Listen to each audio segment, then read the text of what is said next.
No war is ever over until both sides decide to stop fighting, and that, my friends, might have just happened. Let's talk about it on today's Hot Zone.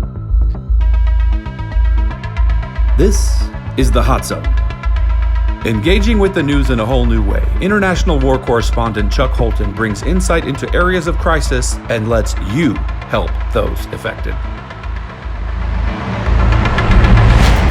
Good news, folks. The United States just signed a peace deal with the Taliban to end the conflict in Afghanistan after 18 years.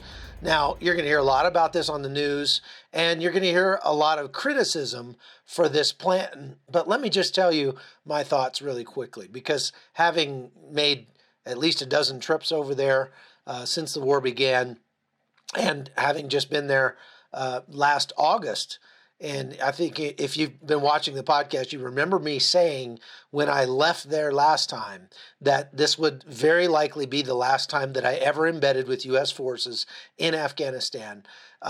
And I'm glad to see that it's finally ending. Now, look, the Obama administration tried to end the war in Afghanistan, but they went about it all wrong. You cannot, and I've said this over and over again, you cannot end a war by simply declaring it over, because the enemy has a say in whether or not the war is over. And so by Barack Obama just arbitrarily stopping fighting, all that did was enable the Taliban to take over a good 3/4 of the country again and kind of put us back where we started almost. But during the Trump administration, we have worked very hard, and in reality, throughout the, 3 administrations since the beginning of the war, we have worked very hard, and we've put a lot of blood and treasure into Afghanistan to try to get the Afghan government strong enough to take charge of their own future. But they had some very important reasons why they didn't want to do that. First of all, they're getting a lot of money from the United States. $1 billion a week, kind of hard to give that up. If they see the American troops leave, Afghans who have supported the Americans could see themselves having lots of problems with, like, the Iranians, who, again, if we just walk out, one of the things we're going to do is leave a power vacuum that Iran would desperately like to walk into. And anybody who has supported the United States is going to be in danger. And so those guys, last time I talked to them, they all had plans to go to Qatar and escape if the United States leaves. Now, the last thing is the Taliban can't be trusted. We've never really been able to trust them. However, we put some real conditions on this. And so first of all, I want you to listen to what Mike Pompeo had to say about the agreement that was just signed with the Taliban. Check this out. We are seizing the best opportunity for peace in a generation, built on the hard work of our soldiers, diplomats, businessmen, aid workers, friends, and the Afghans themselves. This effort only became real for the United States when the Taliban signaled interest in pursuing peace and ending their relationship with al-Qaeda and other foreign terrorist groups. They also recognized that military victory was impossible. So Pompeo is being kind of circumspect here. He's saying, look, we're going to give this a try. We want to make this work, but it's up to the Taliban whether or not it's going to work or not. And if it doesn't work, we're going to stay. So our withdrawal is going to be contingent on what the Taliban choose to do here. And so he next just called out the Afghan people and said, look, it's up to you to hold the Taliban accountable. We recognize America shouldn't fight in perpetuity in the graveyard of empires if we can help Afghans forge peace. And we have respect. We believe that the Afghan people are ready to chart their own course forward. Today, following the first ever week-long break in fighting in nearly 19 years, I'm proud to announce that the United States has secured separate commitments from the Islamic Republic of Afghanistan and the Taliban to hold negotiations for peace. Very importantly, the U.S.-Taliban agreement entails a promise from the Taliban that terrorists can never again operate from Afghan soil. So I don't think Pompeo or Donald Trump have visions of grandeur here or think that this is just going to all go very simply. But I think they did realize that, look, we've got to end this war. I mean, it's America's longest running war ever in history. And we can keep pumping money into Afghanistan forever until we go bankrupt, and it's not going to change the situation. That there is not a military solution to this. And you heard Pompeo say that that a military solution was impossible on the part of the Taliban. But I think we had to realize also that a military solution was impossible. And that's what we've done. We're acknowledging that it's going to take a diplomatic solution here. And so we've got to get started on that process of weaning the Afghan government off of our support and making them stand on their own 2 feet and making them deal with the Taliban in whatever way they're going to deal with them. So we gave the Taliban a week. We said, look, can you just not blow anything up for a week? And if you can, then we can come to the table. Well, they didn't blow anything up for a week. So if they can make it a week, they've proven that they can do it if they want to. And obviously the Taliban wants us out of there. Now, get ready for the Taliban and the left both to declare that the Taliban have won the war. That's not the case.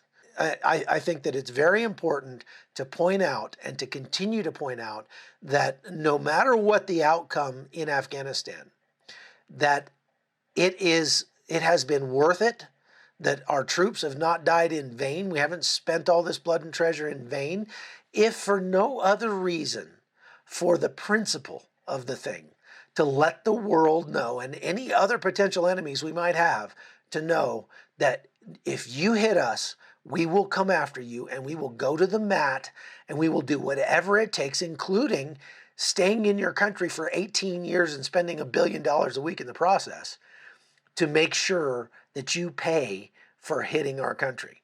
It's a great deterrent to enemies around the globe.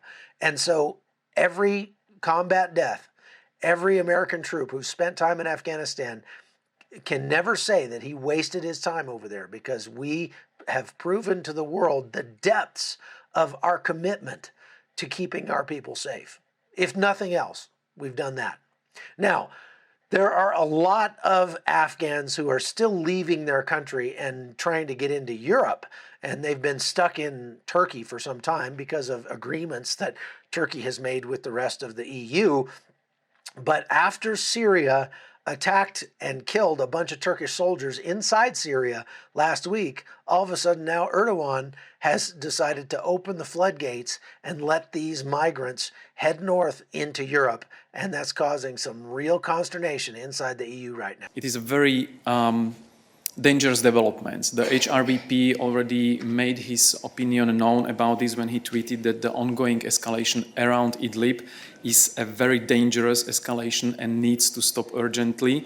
There is a risk of sliding into a very dangerous and major open international military confrontation. So we are urging all parties to de-escalate, to stop the ongoing hostilities and ongoing confrontations. Not only because it's causing a lot of destruction, but it's causing unspeakable human suffering of the civilians, mainly the civilian population in Idlib, which then turns into refugees and is pushed further either to Turkey or then from Turkey away. So most of these migrants are leaving Turkey and they're going into Greece, which borders Turkey. And so Turkey is rushing to close its borders, sending its Coast Guard and its military down to the border, deploying them along the border, and to try to keep these people out. Migrants gathered at the border between Turkey and Greece on Saturday and are trying to enter Europe after Erdogan declared that the country's borders with Europe are now open. Now, obviously, this is going to be really bad for Greece, but there are a lot of people who've been suffering in Turkey as well. So what we're seeing here is that Erdogan is trying to weaponize the migrants that are in his country against Europe, to force Europe and maybe even the United States to support him and what he's doing in trying to take over parts of Syria.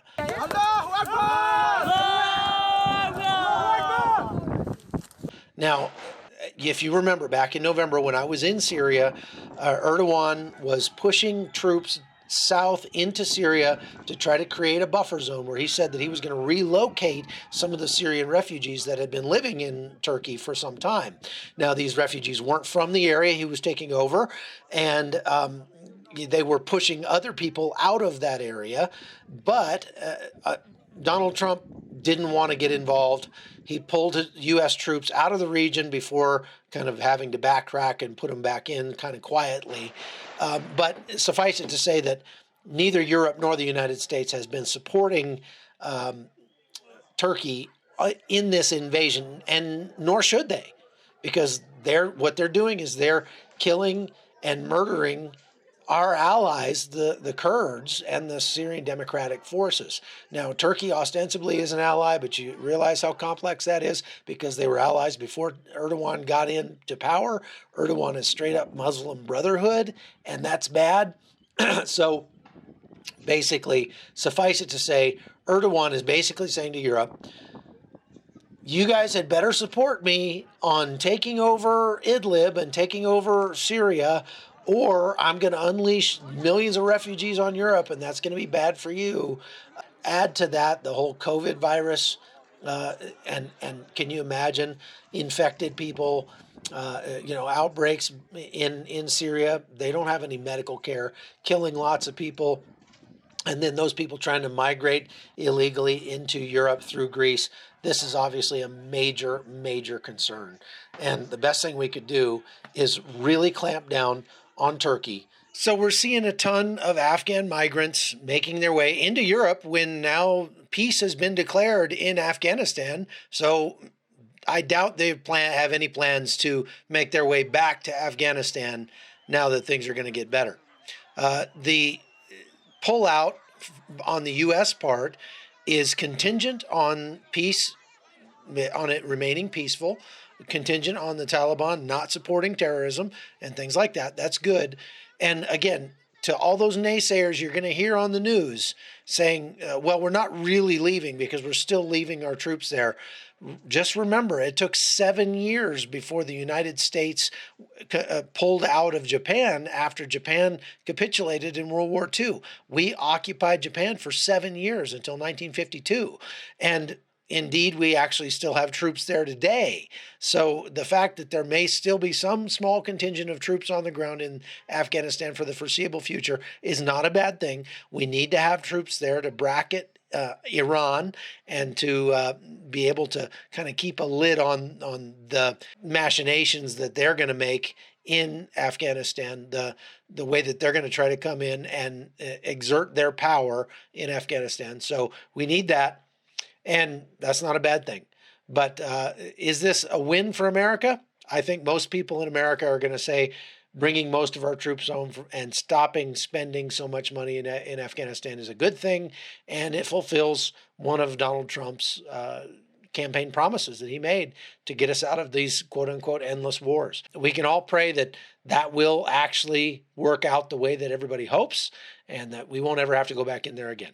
All right, that's all I've got for today. Thanks for watching The Hot Zone. I'm Chuck Holton. Please share with your friends, and you can go to patreon.com/hotzone if you want to support the podcast. Please do that. Patreon.com/hotzone. One more time. Patreon.com/hotzone. Go now. Take care. The Hot Zone is produced by Amy Holton and Livefire Media. Copyright 2019.